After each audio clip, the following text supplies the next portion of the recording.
When he went to Pittsburgh, I had said that he's not great enough to overcome the wrong coach or the wrong coordinator or a bad O-line. But the Pittsburgh thing, after watching this weekend, I'm trying to talk myself into Justin Fields, and every time I watch him, I see the same thing. And it does show you why so many scouts and general managers make mistakes on players, because you fall in love with talent. He just doesn't see the field. He doesn't recognize defenses. Whatever it is, it's way too hard. And I was thinking about this morning as we were prepping for the show. I'm not sure Pittsburgh's a great place for him. Here's the one thing Mike Tomlin does not do well, and it's not arguable: develop offensive lines. He just doesn't. I mean, if you go look at the best offensive lines in the NFL last year, 4 of the top 5 had offensive coaches at the time: Falcons, Philly, Colts, and Lions. I don't think it's a coincidence. McVay, Andy Reid, Matt LaFleur in Green Bay. Sean Payton, in one off season, mostly fixed the Denver offensive line. How long before Buffalo can get a great offensive line outside of left tackle? It's been like 9 years, it feels like. It's still mediocre. Josh Allen's still running for his life. Pittsburgh, 10 straight drafts under Mike Tomlin. They didn't take an offensive lineman in the first or second round. And yet during that stretch, they took 5 linebackers and overwhelmingly defensive players as the league was pivoting to offense. And that's just Mike Tomlin. That's what he's comfortable with. That's what he knows. Now, the Steelers have always drafted wide receivers well, but they can't get the O-line right. They went into the O-line again this year. So I kind of look at Justin Fields, and he is just not good enough to succeed unless he's got the right coordinator and the right protection. He holds on to the ball too long. I mean, he gets sacked a lot. So did Zach Wilson, for a guy that can move. Like, when you think guys that get sacked, you'd be like, well, Kirk Cousins or Jared Goff. Not really. They get rid of the ball. Brady, he'll say he didn't move well. Tom got rid of it really quickly and read defenses. So I don't know how well it's going to work. But as I was watching him this weekend, I'm like, I just feel like it's harder than it should be. Just taking the snap, it's just harder than it should be. And I'm not sure it's a great fit. Here's Mike Tomlin on Justin Fields' fumbling issue on their game Friday against Houston. I thought he did some nice things, but obviously he was a component of the CQ exchange. And from my perspective, that's dual responsibility on the center and the quarterback. It negated a lot of good things going on in those first couple of drives. You get behind the chains, particularly at the early stages, before you gain real cohesion and have enough of a menu to get you out of them circumstances. You're a dead group. And so the CQ exchanges were an issue. Yeah, it's Justin Fields, I always feel like he takes a big step forward and then 2 back. He'll take a sack. He's holding on to the ball. He'll fumble a snap. It's his, like Tom Pelissaro said it yesterday, his YouTube highlight reel, it looks like he's the best player in the league. But a lot of steps back, and God, Pittsburgh just can't get the O-line right. And they've drafted good players. They've got guys I like. But the cohesion, their running game, despite 2 backs that I think are good, is always, to me, hit and miss Sunday to Sunday. So we'll see. Nick. Okay.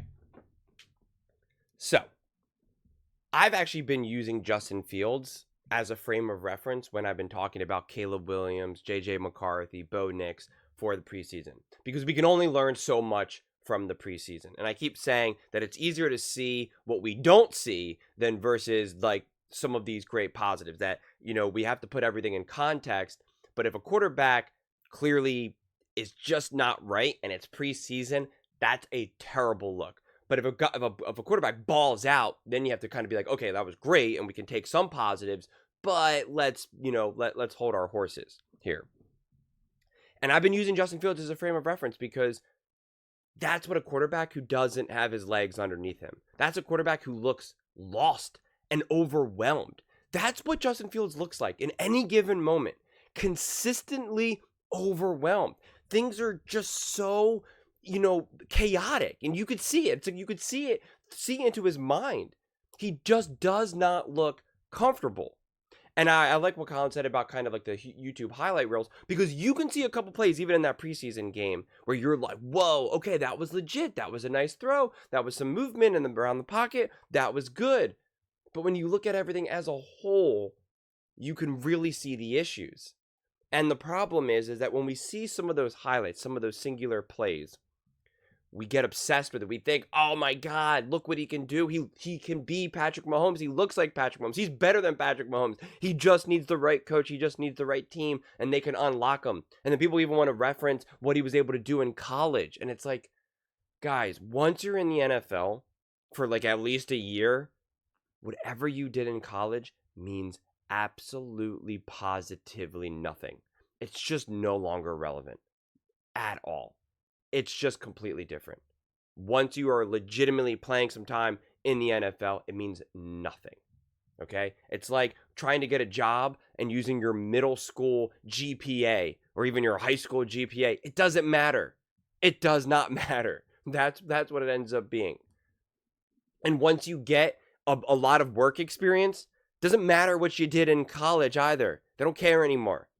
It's what is your work experience? So people recently have been flooding the comments talking about what he was able to do in college, and it just does not matter. It does not matter.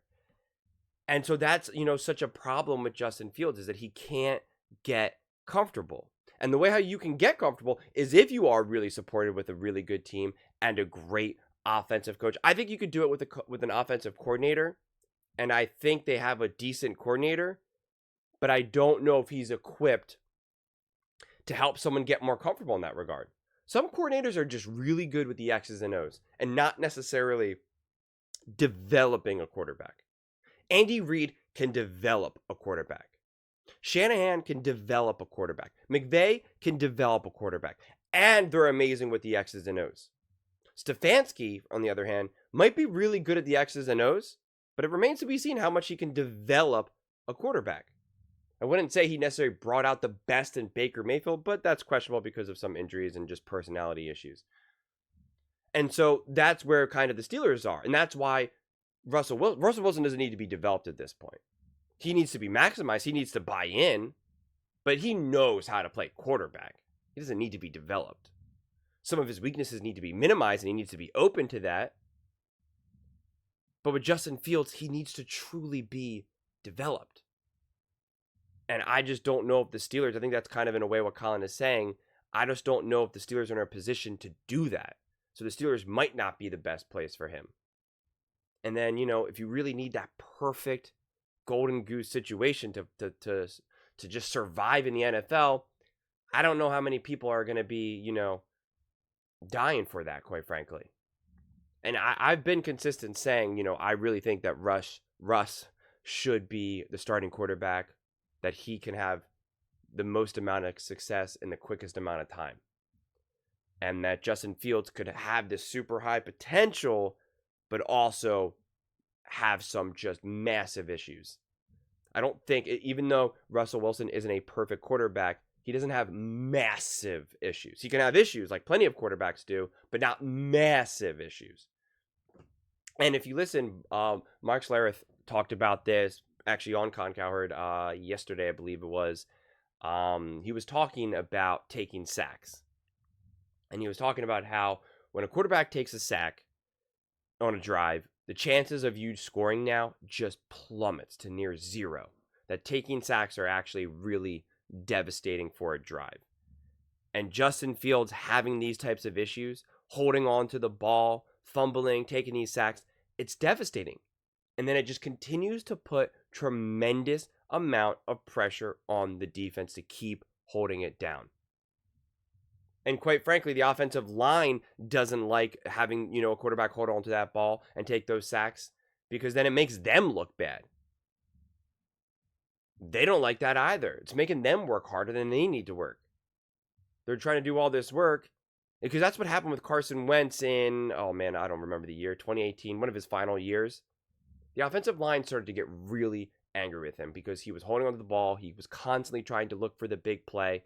And they also just didn't like him in the locker room at that point. And it was just like, just stop, just check it down, throw it away, just stop. Like, you're making it difficult for everyone here. And they turned on him. Now, Justin Fields seems to be much more likable. They like him. He's younger. He connects with the locker room. So I'm not going to say that the locker room is going to turn on him necessarily, but I'm just trying to highlight that it just frustrates people. a game like that frustrates people, what he did in the preseason game. Because there's some really nice things, but it was such an uneven game with some really glaringly bad things. And then the center now has to kind of answer for Justin. Oh, it's on me. I take full responsibility. It just makes things messy. And then the coach has to explain it away, right? Like when you have a messy quarterback situation, I mean, it just really sets up the whole team to be messy. Look at what happened with the Jets last season, right? Look at any situation with a backup quarterback or just like a difficult quarterback at that time. To use Baker Mayfield again as a reference, Baker Mayfield with the Browns, when there was those legitimate personality issues, questions about his health, question about his talent, everything got messy. The defense resented him. The coaching staff resented him. And again, I'm trying to say Justin Fields is definitely more likable, so people are more willing to give him the benefit of the doubt, but in a way that's kind of the problem.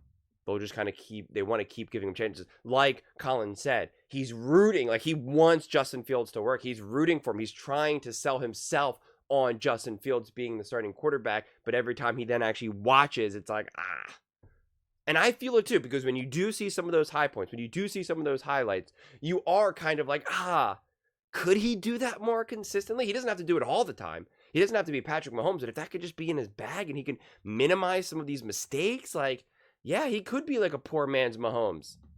You know, and would that be good enough to make him like a top 10 quarterback? And if you support him with like a legit run game, give him some weapons, give him an actual offensive line and a legit play caller, and yeah, maybe you can win some games. But it's just like, you need to see more.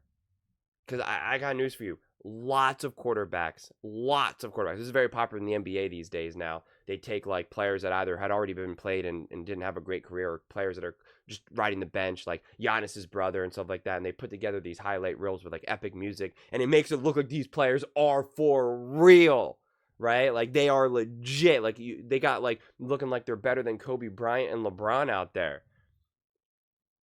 So any quarterback, for the most part, any quarterback that can actually, play in the NFL, whether second string or first string, you can put together a legit highlight reel. But you got to be more consistent, and that is the biggest problem with Justin Fields, is that he's just not consistent enough. And it's very difficult to organize a team around that. But those are just my thoughts. I would absolutely love to hear yours. What do you guys all think? Do you think that the Steelers should still try to make Justin Fields work, or do you think that they should just kind of get behind Russ, have some clarity in the locker room, and go on from there? Let me know in the comments below. I read every single comment, so whether you agree with me or disagree with me, either way, let's get in some discussions, let's get in some fights, but ultimately, let's just have some fun. And please do consider subscribing. We are building an amazing community here, and I would absolutely love to see you part of it. I want to build something that we all genuinely feel connected to, something that we're really excited to be part of. I think we're well on our way to doing it. And please don't forget to give this video a thumbs up, as it really does help with the visibility and the algorithm. Thank you so much, and see you next time.